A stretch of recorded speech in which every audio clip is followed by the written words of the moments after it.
I'm Lauren Sega, Manager of Communications for Homeport, a nonprofit affordable housing developer in Central Ohio. We're in one of the fastest growing areas in the country, and while we've seen the growth, we've felt the pains that come along with it, especially when it comes to housing all of us and our incoming neighbors.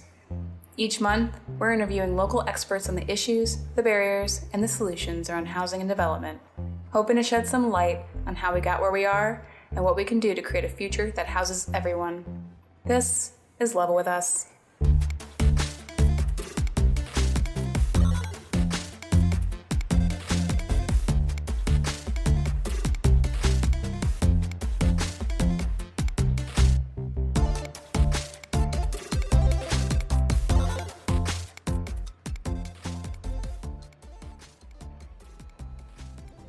Today we are back with Michael Corey, Executive Director of the Human Service Chamber of Franklin County. He's here to give a first look at how the local nonprofit sector is preparing for a change in presidential administrations. Former President Donald Trump won re-election last week. I want to thank Michael for putting in plain terms what that means for our health and human services organizations and the steps ahead to ensure continuity of service for our community. Let's lay the foundation.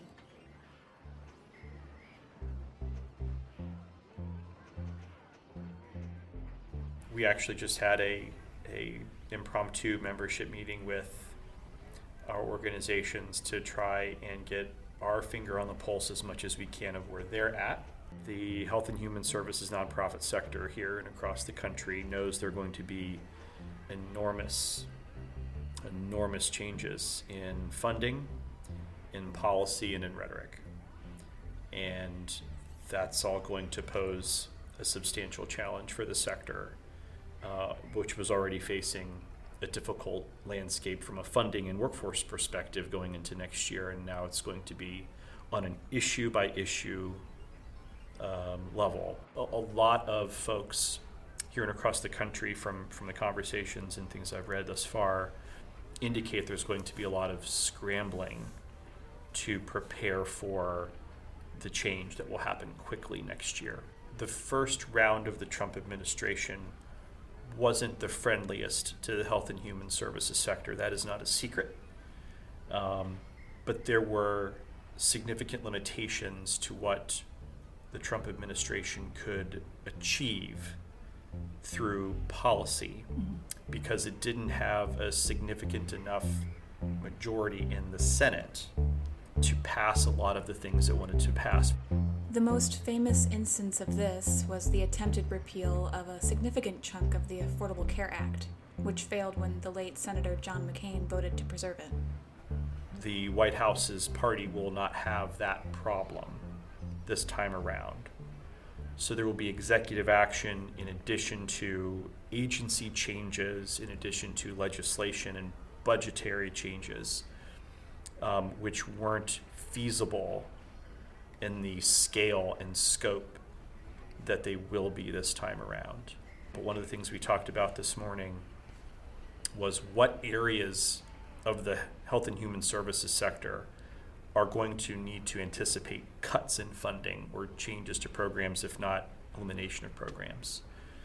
And the most obvious example right now are all the organizations that are refugee resettlement organizations. And we know that because the first Trump administration very famously brought down the level of refugee resettlement that was permitted in the United States to historic lows by the end of the administration. And there is every indication that there will be a swift return to those historic lows, if not an elimination altogether, once the administration moves in on January 20th. The Trump administration's record on refugee resettlement saw a sharp drop in refugee admissions from nearly 85,000 in former President Obama's last year to nearly 12,000 in 2020.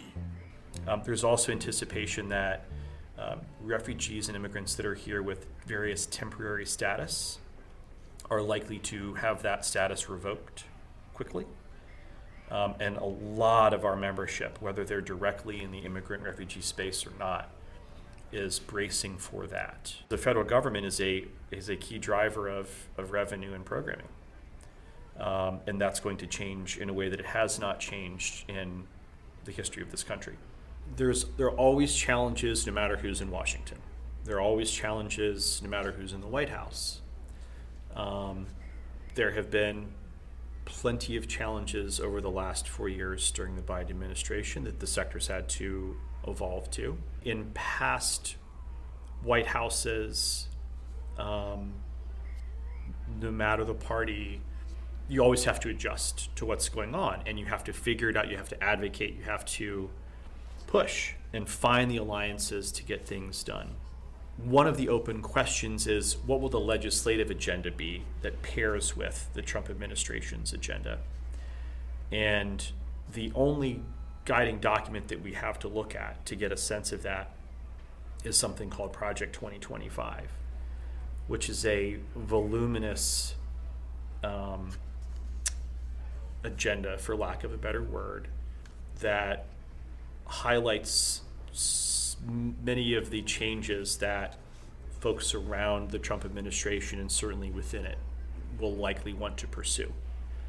And a lot of elements of it would directly affect the health and human services sector. But we don't know yet which of those elements would be prioritized in the first 100 days or first year.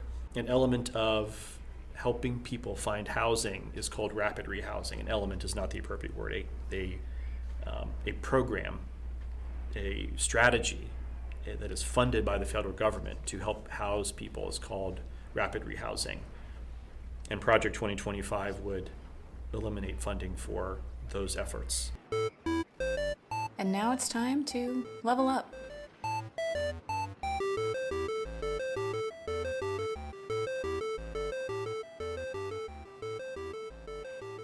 To advocate for our local nonprofit sector, Michael says we'll be leaning on our relationships with local and state officials. The DeWine administration has really strong relationships with much of the health and human services sector. And I would anticipate that there will be some areas where the state will want to be involved in supporting the health and human services sector.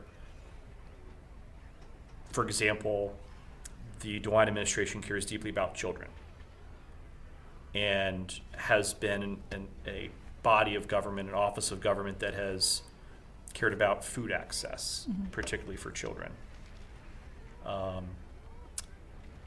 One of the changes that's expected out of the feds are potential adjustments to SNAP food stamps to make it harder to access. I would hope that the state will want to be involved there, but I don't know. It's too early to say. But generally speaking, one of the things that all of us will need to do is go to our state partners, go to our local partners and say, okay, here's where things are going to change at the federal level. What can we do here in Ohio, here in Columbus, here in Franklin County, here in the immediate region to fill the void as much as possible, knowing that there is no bucket large enough to fill the void of the cessation or decline of federal funds that will come from so many different directions. I first interviewed Michael for episode 3, an episode still aptly named The Pursuit of Precedented Times. Then we talked about the list of challenges already facing nonprofits, a lack of funding due to the lapse of American Rescue Plan dollars, along with workforce shortages that have spread our already thin resources. Before we knew the election results and the likely changes in funding, a lot of organizations have already or had already begun looking at how are we going to continue providing services and continue operating, knowing that there are going to be significant financial challenges. Some agencies will close, some agencies will have to merge with others, some agencies will have to partner in different ways, some agencies are going to have to adjust their business models. There's going to be a lot of contraction, for sure. And that is an extremely difficult thing to say out loud that no one wants, because we're already not meeting the need that is out there. And the resources are not there. They were not there. They're certainly not going to be there to allow the sector and its partners to meet the needs of people in the community, because we're a growing community with diverse needs. Because of this, there is going to be a considerable need for help from volunteers. there will have to be people galvanizing that help, organizing it, coordinating it, directing it. Philanthropy, funding organizations with missions you care about, will also be critical. Even if you can't give monetarily, there are a lot of organizations in need of supplies like clothes, food, and more. One of the things that came up in the last couple of days, anticipating tariffs and therefore a spike in costs once again, tariffs that the Trump administration has promised they're going to institute quickly. One of the things that's come up is, hey, can the chamber double down on basically creating a marketplace where the community can donate items that are necessary for everything from business operations for nonprofits as well as more service-oriented goods, and help really amplify the call for the things that agencies would already be giving to their clients: hygienic products, food, clothing, etc.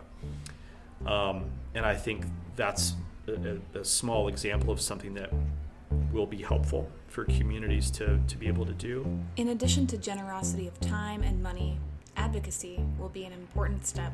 If elected officials and business leaders and other decision makers are hearing from the masses outside of the organizations that, hey, we need to make sure we are still prioritizing affordable housing, and we're still ensuring people have access to food, and we're still ensuring people have access to health care, that collective advocacy and push is going to be as important as ever, even if it's going to be as difficult as ever.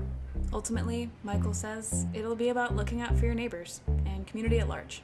We need to make sure we maintain our values as a community and protecting one another and standing up for one another. And that will be difficult. But that won't keep doors open for nonprofits to keep helping people, but that will help people feel safer. Yeah. And I think that's going to be really important. So in the next 3 months, what are the next steps we're looking at? We're going to try and convene elected officials at the local and state level. We're going to reach out to our current and new members of Congress representing our area. We're going to reach out to business leaders. We're going to reach out to funders all in the next 6 to 8 weeks. And we're going to share what our members are telling us. And we're going to do what our members tell us that they need us to do to try and be helpful. That is not the most concrete of answers, but that is the plan right now. We're going to rally around one another. We're going to do everything we can to keep helping people as a sector.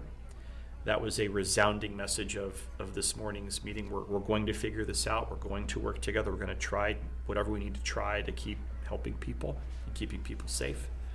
But our charge today is to, in my view, respond to what the sector is telling us and help stabilize the sector as destabilization perhaps emerges with some of the changes that will come in the first 100 days of the administration and thereafter. As has been said, there are challenges with any administration, but Michael remains hopeful for a future that leverages community advocacy to maintain an infrastructure that serves those in need. I told our members at the end of our call today this, and I'll happily share it with your listeners. Whenever there has been a significant challenge, the nonprofit sector has rallied together and the community has rallied together with them. I have every expectation that will happen again. And that is true regardless of the political stripe of the person in this community that wants to be engaged.